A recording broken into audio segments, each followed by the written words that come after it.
Hey yo, it's time to roar, get loud, let's ignite. Jeremy B in the house, we keeping it tight. Every weekday at 11, we ready to ride. Lions Talk Live, come and join the pride. Waking up early, it's that morning grind. Tune in to the show, leave the troubles behind. Jeremy B's the king, with the voice like thunder. Every word he spits, it's a lyrical wonder. Got the lions around, sharp and fierce. When we hear one pride, you can't help but feel your heart pierce. Talking all the topics, keep it real, keep it raw. With a lion's mentality, we're ready for the roar.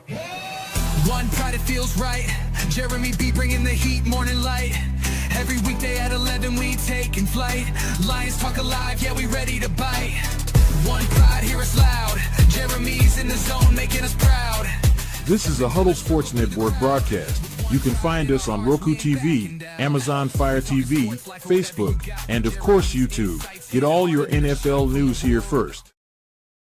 Good afternoon. Yes, it is after 12 o'clock. It is Lions Talk with Smoke and Jeremy B, the Smoke and Jeremy B show on Kneecap Biting with the Motor City Lions, the Huddle Sports Network, on Twitter through Vikings Rob and Ken the Bear Fan, also into my page on Facebook, as well as Main Event Mike's page. Yes, let's go. Detroit Lions football, one pride, all grit, never back down. So I do have a couple topics I want to get to today. For the first time since 2022, the Lions are a 5.5 underdog in Baltimore. And that's the first time since 2022.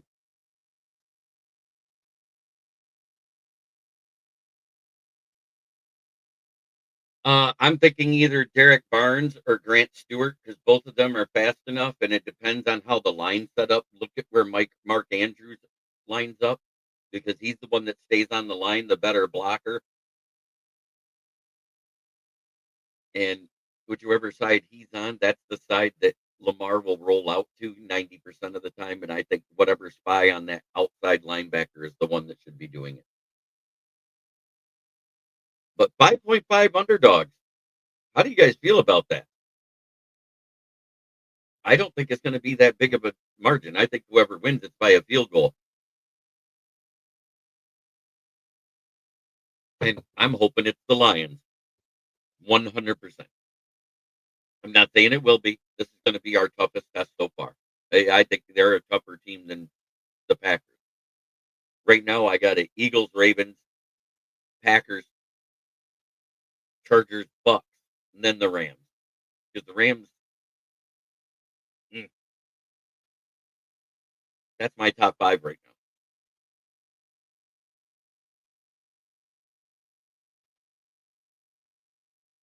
And I still have the Lions in the top 10 for power rankings. I don't know if they are to anyone else, but I feel they are because of that bounce back and the way they put a beat down. Because Chicago fucked around and found out.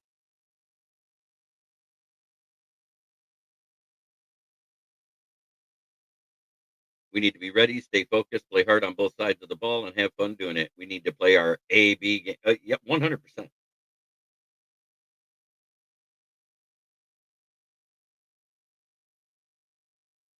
Hey, JB, what's finally back home? Me. Yes. Good to be home. Good to be here. Thanks for tuning in, Bill.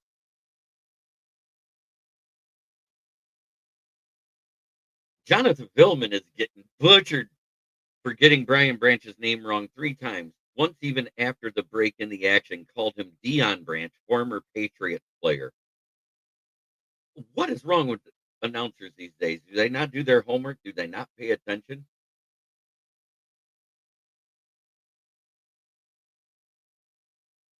I don't get it. We did do a couple of tryouts and signings yesterday. Let me get the information for you.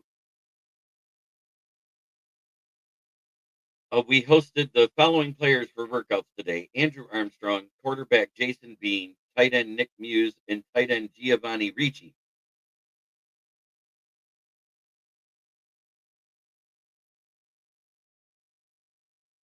Yeah, the clavicle thing is what's gonna hurt him the most. The foot, it wasn't as bad as everybody's making it out to be, but yes, it is out indefinitely. It's a minimum of 8 weeks before he'll come back. But we announced the following roster moves. We released Monty Rice because he had that big penalty on the return that hurt us. Placed tight end Shane Zylstra on the injured reserve. We signed Tristan Colon to the active roster from the practice squad. And we also signed veteran tight end Ross Dwelly to the practice squad.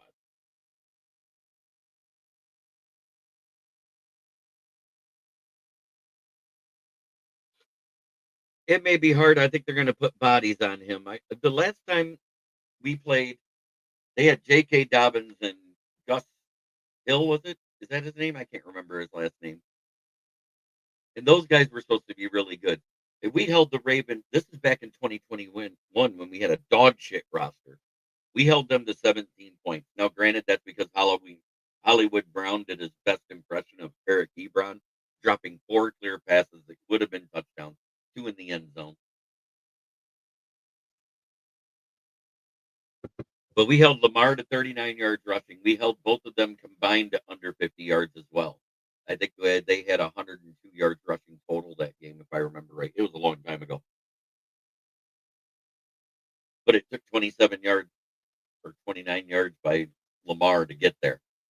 It wasn't because the running backs were running all over us. Even then, we were a decent running defense. We couldn't stop the pass because we had Jeff Okuda as our one. Because Emmanuel Mosley, he went down faster than a girl on Navy payday. I do the call it like I see it thing.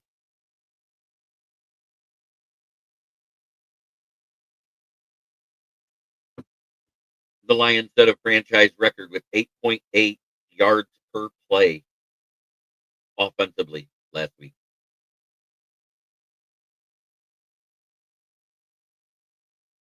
Pretty impressive.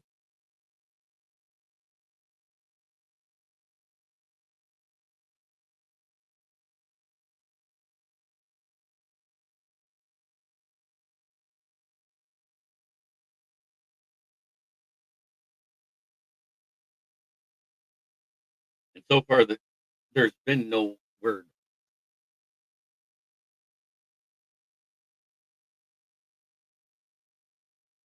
Yeah, they signed Jadeveon Clowney over the weekend. They did that right after the game on Sunday because, lo and behold, hear me out here.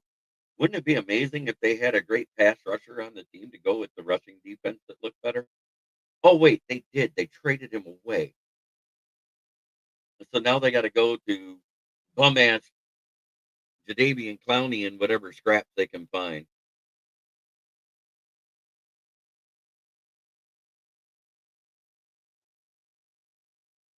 Yes, he did.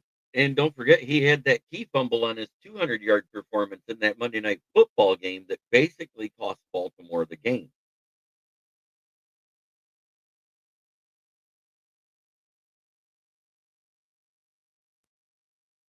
I haven't seen any word on Davenport yet. I'm going to check that right now, see what else is there.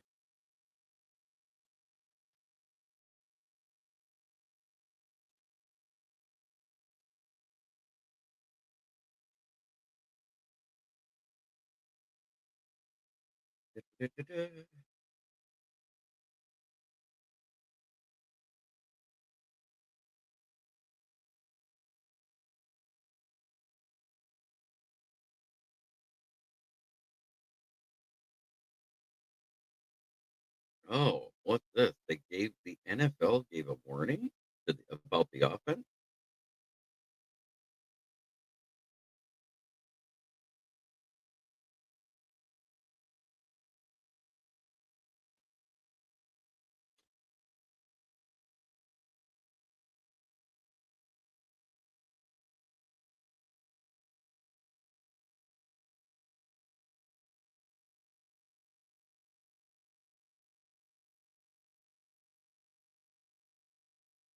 Oh, it's a warning from a beat writer. I'll take that with a grain of salt. Oh, wait.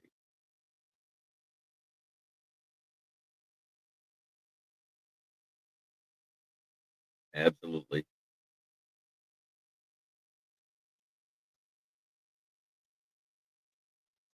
Yeah, defensively, I think they give a good game, but offensively, the Packers have more even without Jaden Reed there. Um, I trust that Browns quarterback room as far as I can throw it combined weight wise, and I can't throw it at all.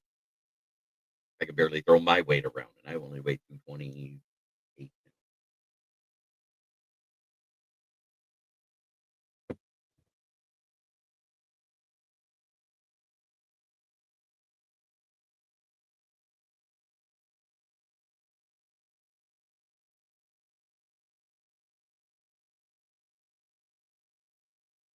But should Isaac Teslaa even get more? Bounty isn't nothing special if he wouldn't be so well drafted. It's true. He'd still be in Washington if he was the player they wanted when they drafted him. He went from Washington to 40 Winers to the Saints and now the Cowboys.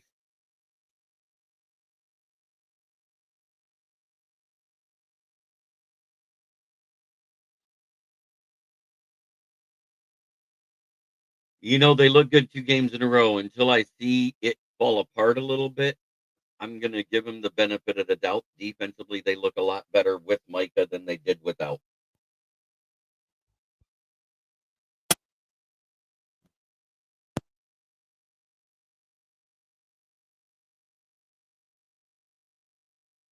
Excuse me.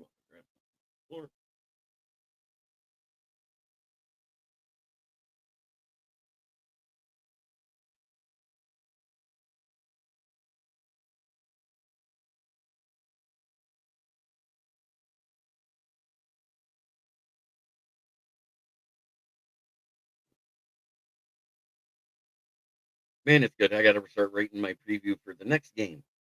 This game coming up, Baltimore and Ravens. I hope everybody that is on Facebook has seen that I posted both the game preview and the review already on my profile and to many of the Lions pages I'm a part of.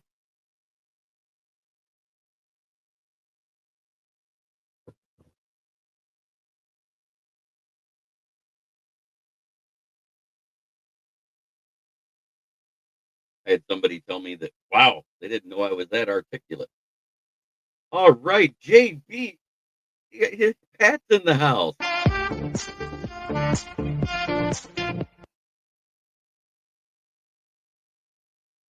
going to switch where that's plugged in because I don't like how low it is.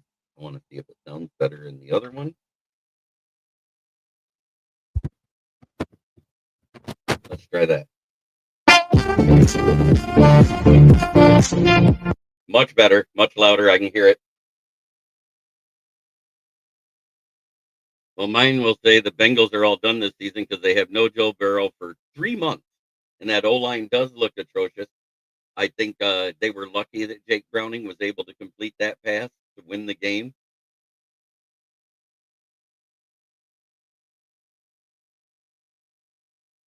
Uh, I saw that we just tried them out. I didn't see that they were signed yet. Let me double check here. You talking about Jason Bean?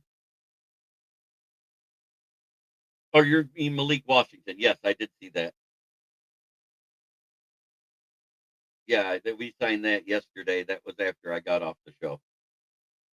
But we had other moves.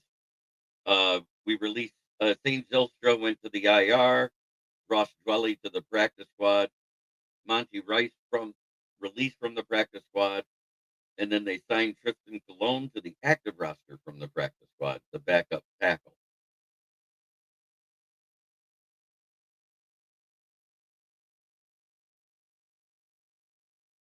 Right, they could be.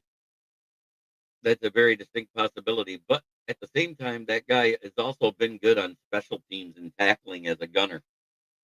But we also hosted 4 players for workout: wide receiver Adam Armstrong, quarterback Jason Bean, tight end Nick Muse, and tight end Giovanni Ricci. Still no word on Davenport. No news is bad news when it was already bad to begin with. Not a defensive end. I wish we would bring back Nate Lynn. I haven't seen anything about a defensive end. But Nate Lynn's out there. He tried out for the Titans. If he gets signed by him, we kind of lost out on that. I think we should sign Lynn. He is already familiar. Been here 2 years. Had great preseasons both years. And everybody says, "Oh, it's just preseason," but he played against teams that had starters on the field and still managed to get pressures and sacks. So I'm going to say I would bring Nate Lynn back right now. Or maybe that's a sign they got good news.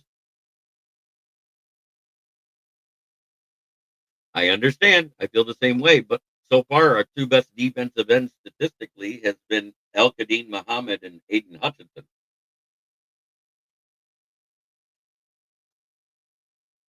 And I think they're banking on the fact that next week or the week after, Hassanin will be back. The assassin.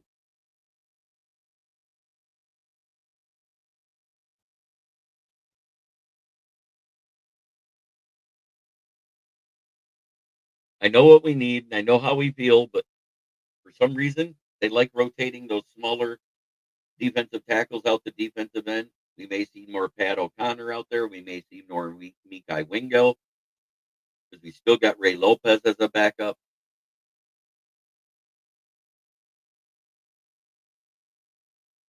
I didn't hear he was done. I have not heard he's done for the season. He has not been put on the IR. So I'm thinking they got good news that he'll be back sooner than everybody thinks. But I can't confirm that yet.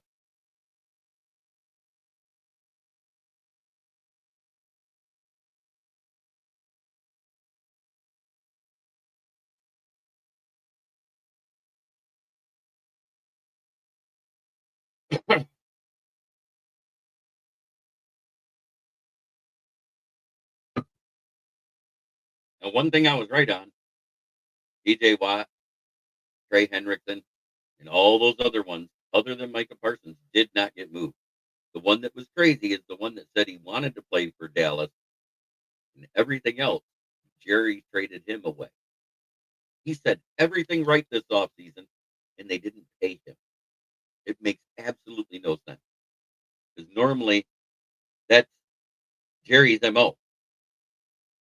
Let's pay the guy that wants to be here more than he's worth. Moonscar Blade, good to see you, brother. Nice.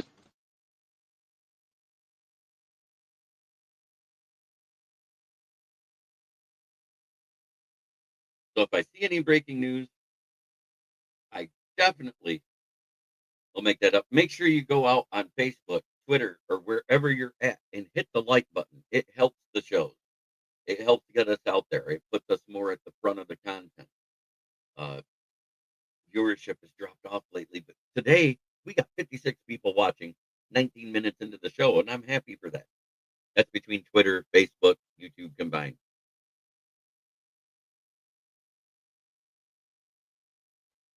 I think they've been using him more in coverage. They haven't been blitzing him much, and when they have blitzed him, he's been kind of the decoy for the other one,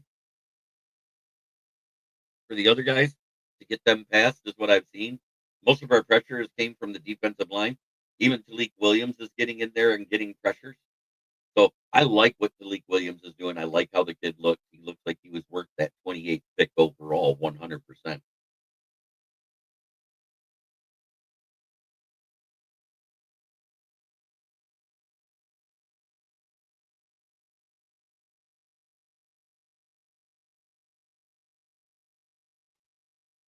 Thank you, Pat. Appreciate it. That's on whatever platform you're on, whether you're on Twitter, Facebook, YouTube, any one of those three, you can put the thumbs up in. The good news is I had this set up last night, and I added topics this morning by what I saw. Because hey, I would rather try than not.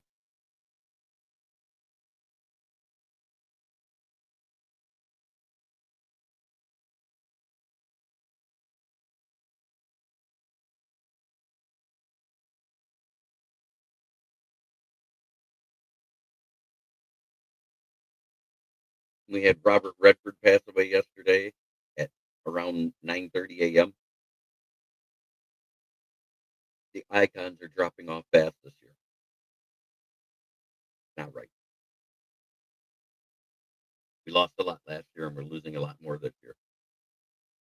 Will Vogel, he'll be on tonight for the roundtable talk. I talked to him yesterday. Make sure you're up to date on your Panthers news, Will. We're going to have a My Team section before we go into the pick'em.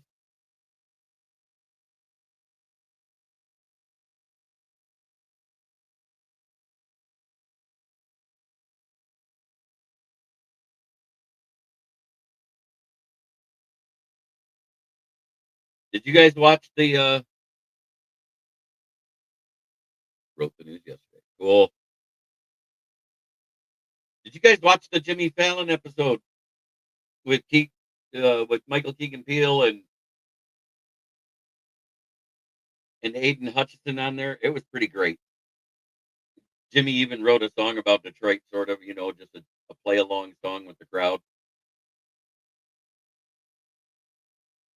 Thank you, Dave Eastman, for the like on Facebook. Appreciate you.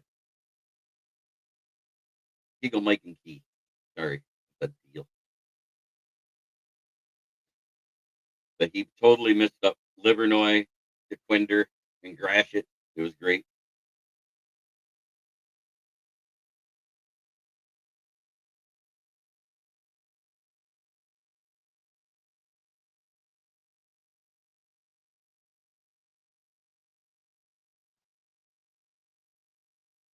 I've been catching the clips, but he said Livernois, like it was French. That was hilarious.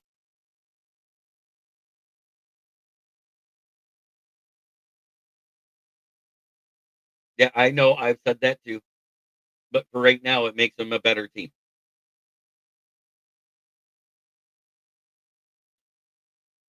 61 people watching. It's fantastic.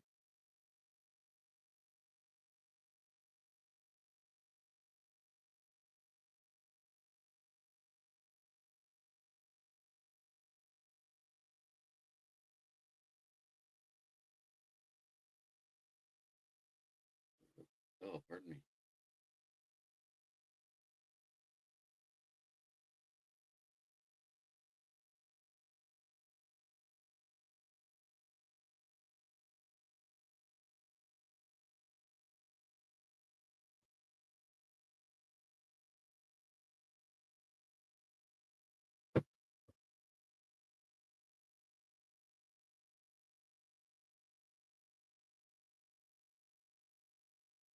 So, who are your top 5 in the NFL right now?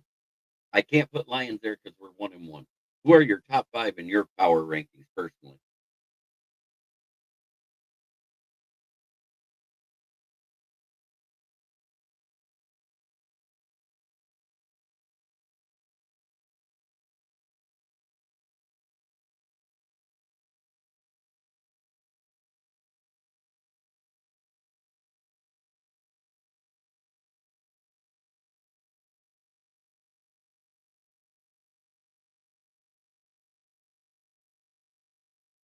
And those that don't think Hutch is fully healed, did you not see him leap over an offensive lineman?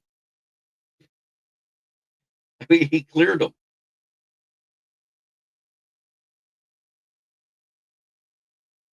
Pretty freaking amazing, if you ask me.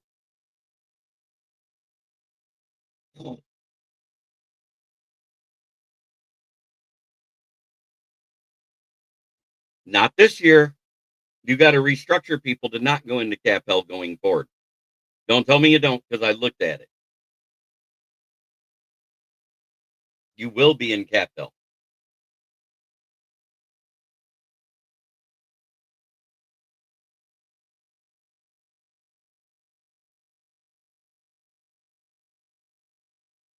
I've talked about this with you, Steve, and I know. Let's see. Will says 1 Bills, 2 Eagles, Ravens, Packers, Rams. I almost would put the Bucks in front of the Rams because of who they faced. They beat up on a bad Titans team. Um, Atlanta showed that they're a good team. They smoked Minnesota. Smoking Dad.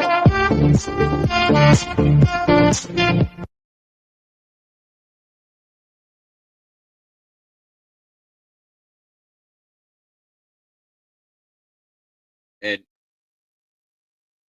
with who the Chargers beat, you almost got to throw them up there too. I like the Chargers in the top. I personally,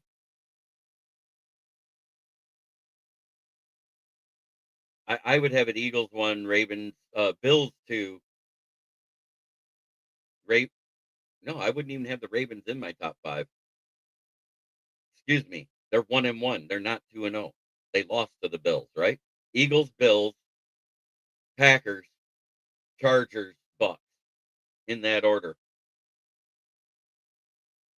right now.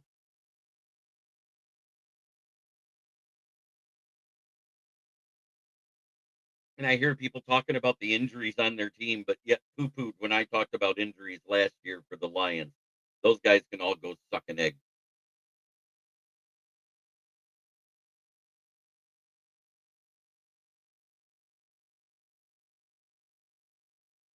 Yeah, Ibuka's great. I got him in my slot in my flex on one of my teams. Otherwise, my that team would be dead.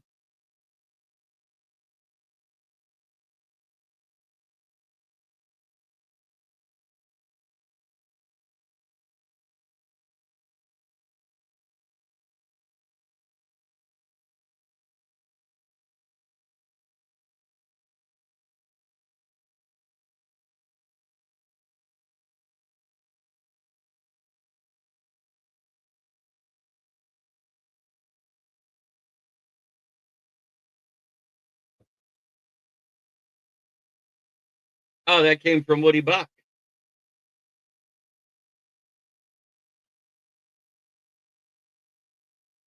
I got another one from him too.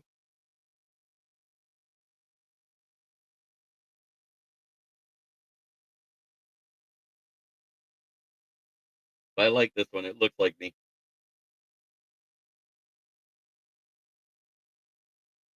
Even got my polo on.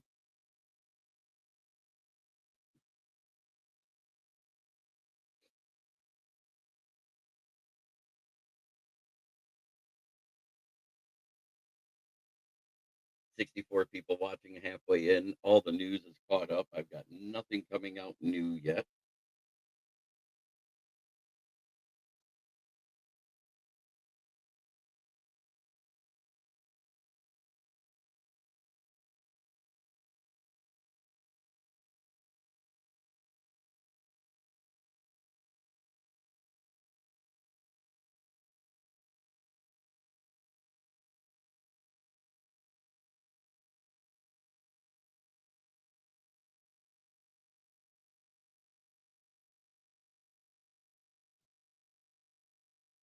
Getting about that time where I'm going to say what I always say. Try every day to be a better person than you were the day before. That's the only way to make the world a better place. It starts right here. Much love to everybody in the chat, regardless of the team you follow. Bill T's Patriots. Steve is the Packers. But it's time for me to get back to what we do.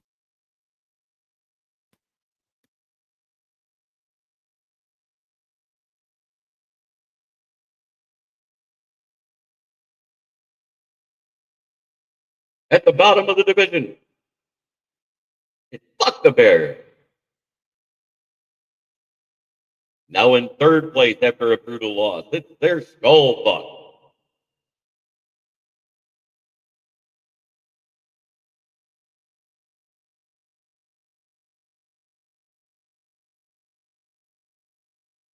In second place, it's the reigning Kings of the North division winner 2 years in a row, but it hasn't equaled much more than that. And in first place,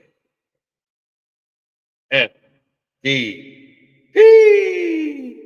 Fuck the Packers.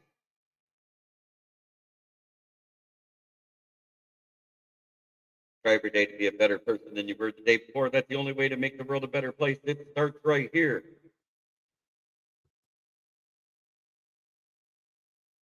Have a great day, everybody.